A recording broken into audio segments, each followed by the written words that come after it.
Swastiastu, Pak, Ibu. Oke, kembali lagi dengan saya Wayan Supriyanta. Sangat luar biasa hari ini saya dapat kunjungan dari Dr. Putu Arimbawa. Ya, beliau dosen dari di University Hollywood Unari ya. Oke. Kebetulan teman-teman, beliau ini satu kampung dengan saya dan satu-satunya dokter yang asli dari Bali, dari transmigrasi yang dari Kolaka Selatan. Beliau orang pertama yang jadi dokter. Oke, saya mau minta beliau berbagi kunci sukses ya. Tapi sebelum berbagi kunci sukses dan motivasi buat kita semua, buat anak-anak muda milenial ini Pak, kita semua mau tahu dong Pak latar belakangnya Pak Putu dari mana? Karena kita sama-sama ini dari Trans ini, Trans dari Bali ke Kolaka dan beliau sukses di akademik ya. Oke, Pak Putu, langsung aja ya. Oke, silakan. Baik, terima kasih Pak Wayan ya atas waktu dan berbagi atau sharing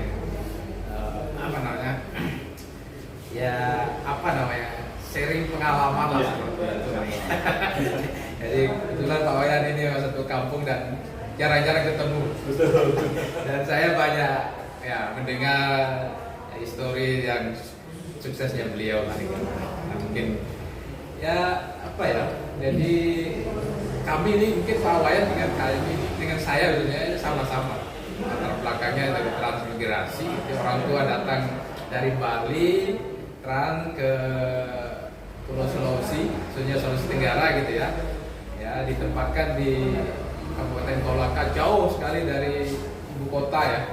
Sekitar ya dulu itu 70 kilo. 70 kilo ya, akses transportasi dan sebagainya sangat sulit, susah ya. Gitu. Namanya daerah terang, tapi kita salut dengan kita punya orang tua yang begitu kukuh ya, mau berjuang untuk mungkin ya kita inilah anak-anaknya ya. Nah itulah dasar saya. Pertama karena daerah terang, fasilitas sangat minim. Kebetulan juga orang tua ya punya motivasi semangat yang disiplin yang luar biasa. Itulah yang menjadi dasar saya untuk menekuni di bidang pendidikan. Artinya apa? Bahwa dengan tempat orang tua yang begitu disiplin, saya berprinsip bahwa jalan satu-satunya kita keluar dari keterbatasan ini adalah pendidikan. Nah, itu yang saya wujudkan dalam hal apa? Satu, sekolah saya di desa, SMP saya juga mulai numpang sama orang, ya. Menumpang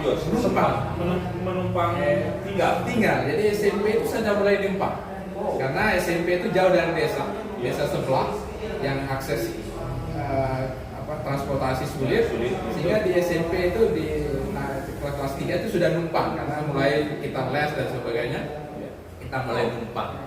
Nah akhirnya setelah tamat SMP kita karena tidak tahu, tapi saya inginnya komitmen saya itu untuk sekolah, ada yang ngajak saya ke kota gitu.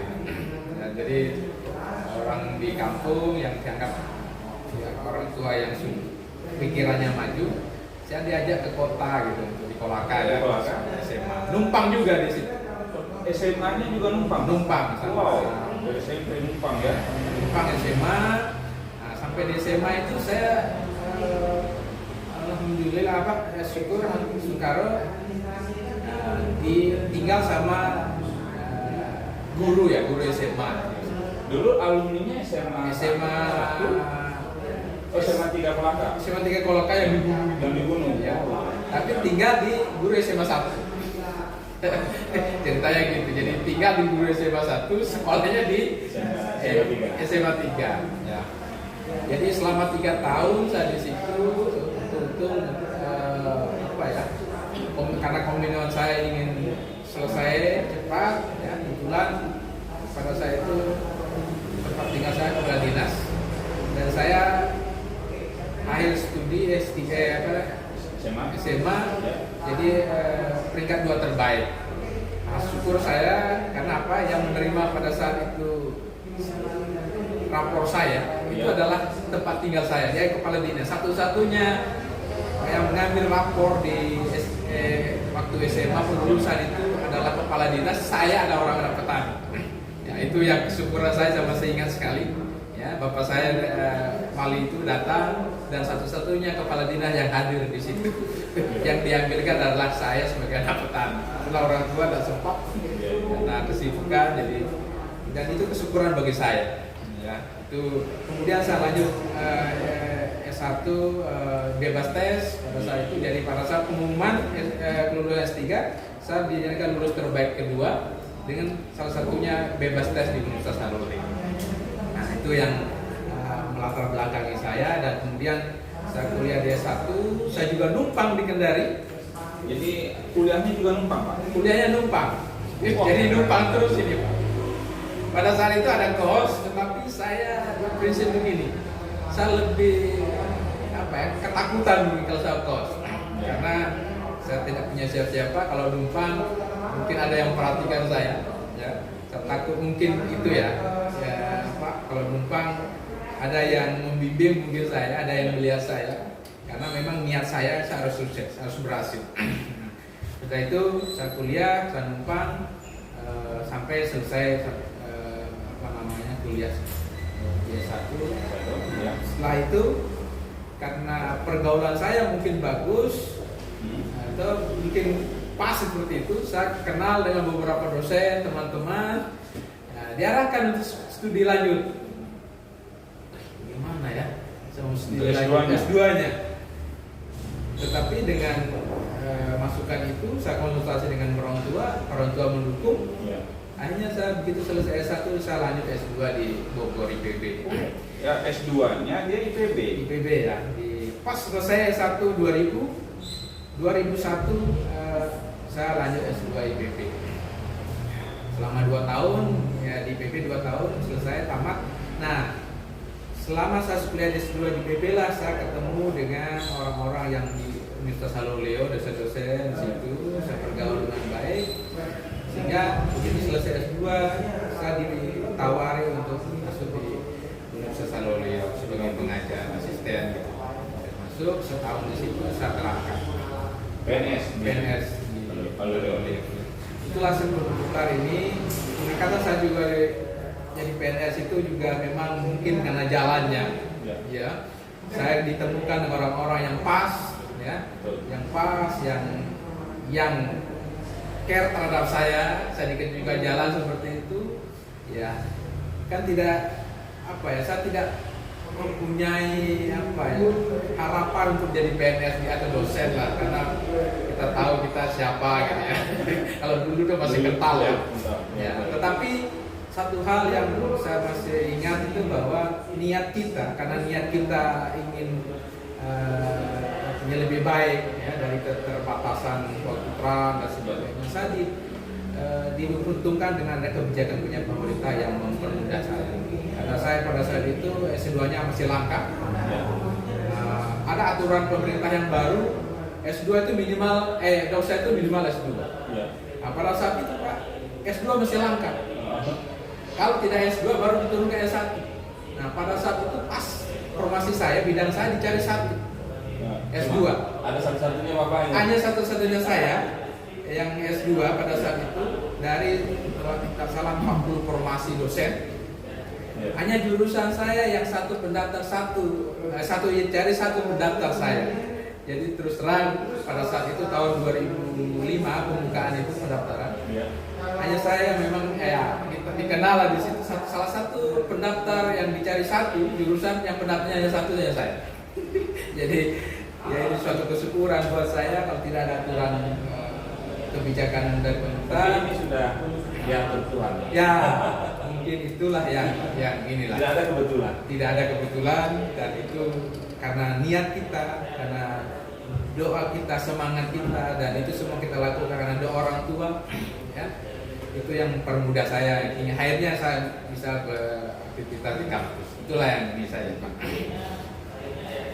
Jadi itu proses perjalanan Bapak. Perjalanan karir saya. Sekarang gini Pak, Bapak kan sampai S3 hari ini. Iya. Mungkin suksesnya gimana sih Pak? Sekarang gini, orang berpendidikan, orang yang punya gelar sampai doktor, orang punya uang, saya tidak ada jaminan di sana. Betul. Tidak ada jaminan. Iya, betul. Orang punya uang saja belum tentu. Betul. Itu sangat pas ya, yang dikatakan Pak Wayan ya, uang bukan segalanya. Itu sering sekali saya ucapkan pada adik-adik, anak-anak saya di kampus, bahwa jangan semata-mata karena uang. Karena kalau uang, semua akan bisa mencari uang. Ya. Sehingga saya menggarisbawahi bahwa dalam mencapai kesuksesan ini adalah kita bagaimana kita pergaulan kita, bergaul. Ya. Kita jangan menutupi pergaulan kita. Menutup diri ya? Ya, jangan menutup diri. Jadi bergaul dengan siapa saja. Ya. Itu yang menjadi ini saya. Karena apa? Pengalaman saya bahwa banyak yang kita rasakan bahwa orang itu tidak penting, ternyata penting di satu sama lain. Ya, itu yang saya alami sendiri. Ternyata orang yang kita tidak ada penting di suatu ketika ternyata itu orang hebat. Akhirnya apa? Kalau kita lakukan hal yang tidak benar karena dia, kita kan malu minta tolong. Ya toh? Sehingga prinsip saya adalah bergaulah dengan siapa saja. Ya. Karena kita belum tahu yang kita bergaul pada seperti apa, siapa dia. Ternyata dia orang hebat. Sehingga itu kita kan banyak orang yang pilih-pilih bergaul. Ya. Karena apa? Saya sukses atau dalam konteks saya ya, saya berhasil mungkin sebagai dosen itu karena pergaulan saya. Saya sampai saat ini diterima dengan siapa saja. Ya. Walaupun kita dalam hal minoritas, tetapi saya berada pada posisi yang diterima dengan siapa saja karena prinsip tadi. Saya bergaul dengan siapa saja karena kita berpikir suatu saat kita akan butuhkan dia. Ya, seperti itu. Itulah menjadi sering setiap saat saya suarakan pada adik-adik mahasiswa saya ya, bahwa jangan memilih-milih teman. Banyak orang yang kuper, Pak. Banyak yang kuper ya. Jadi karena ya ada, apalagi dengan sekarang dengan apa ya, model kalau saya tidak mendapatkan apa-apa, saya tidak akan. Ya, jadi sudah pamrih duluan. Ya. Benar, berteman juga mereka banyak pamrihnya. Untung rugi sudah dihitung di depan, Pak. Betul. Padahal kesuksesan kesuksesan kita itu bukan karena diri kita sendiri, pada lingkungan kita, teman dan sebagainya. Oke, itu yang pertama. Jadi sukses Bapak yang kedua apa, Pak? Yang kedua adalah kita harus jangan menjadi orang yang tadi ya cepat putus semangat, ya. Jadi Izin, saya Pak. Itu kunci sukses Bapak karena bergaul. Oke, sekarang gini, motivasi Bapak buat kami, Pak, motivasi Bapak buat kami yang lagi berjuang. Apa sih biar kita bisa menjadi ya mungkin tidak sukses di bidang akademik, kita bisa sukses di bidang lain. Karena sebenarnya sama aja, Pak. Kunci sukses orang itu mau di bidang bisnis, bidang akademik, pasti konsepnya dia sama aja sebenarnya. Mungkin cuma beda di bidangnya aja. Betul. Karena saya di bidang pendidikan, saya itu berprinsip gini, motivasi saya adalah bagaimana membuat orang sama dengan kita, bagaimana membuat kita itu bermanfaat bagi orang, ya, bermanfaat bagi orang dan orang bisa memanfaatkan apa yang kita miliki untuk hal yang lebih baik. Itu sebenarnya yang motivasi saya untuk sampai saat ini. Jadi saya secara pribadi saya bangga melihat orang sukses. Karena kita, apalagi memang dia bersukses, bisa membantu banyak orang.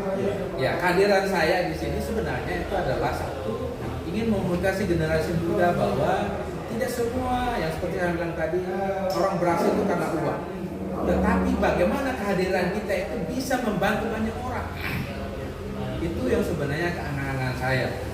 Saya misalnya sekarang di kampus, saya berharap bagaimana adik-adik saya, ya, anak-anak muda di kampung itu melek bahwa untuk menjadi sukses itu kita tinggal terpaku pada apa yang kita miliki sekarang. Ya. Tidak berarti bahwa ya dia memiliki sesuatu yang wah seperti sekarang akan sukses ke depan. Betul. Iya, tidak. Karena setiap orang punya garis tangan masing-masing.